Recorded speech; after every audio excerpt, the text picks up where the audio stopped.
हम इनको कानून के कटोरे में लाएंगे और इंशाअल्लाह होके रहेगा।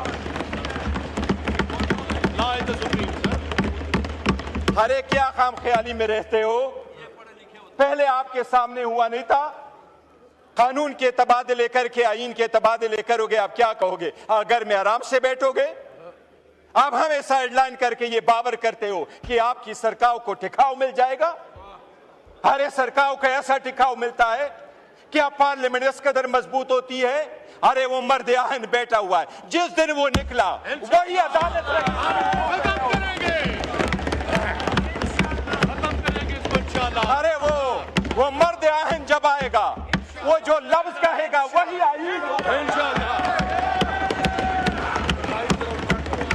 अगर आजमा के देखना है, अगर आजमा के देखना है, अगर आजमा के देखना है तो किसी द्वार बाजार में जाके देखो, किसी जुमे पे जाके देखो, किसी फौजी पे जाके देखो। हरे आईन और कानून उसकी मरहूनी मिन्नत है, करो।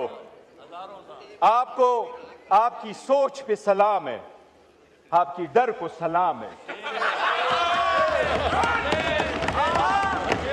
इतना डर, इतना भयानक डर, तौबा जी, कि वो दरवाजा ना खुले, कोई उससे मिले ना, मैसेज ना आए।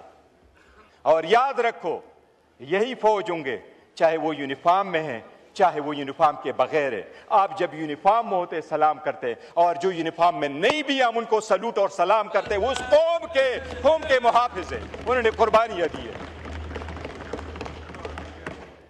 किसने कहा है जनाब स्पीकर कि सदर को आप देते हैं immunity and that too for life? क्या सिर्फ एक बंदा है जो परफॉर्म करता है function in relation to the state? क्या गवर्नर फिर नहीं करता? क्या स्पीकर नहीं करता? क्या वजीर आजम फिर नहीं करता? हम अपने आप के लिए कानून बनाएं और अपने आप को कानून के मुहाफिज कहते हुए फिर अपने आप को इम्यूनिटी ले ले।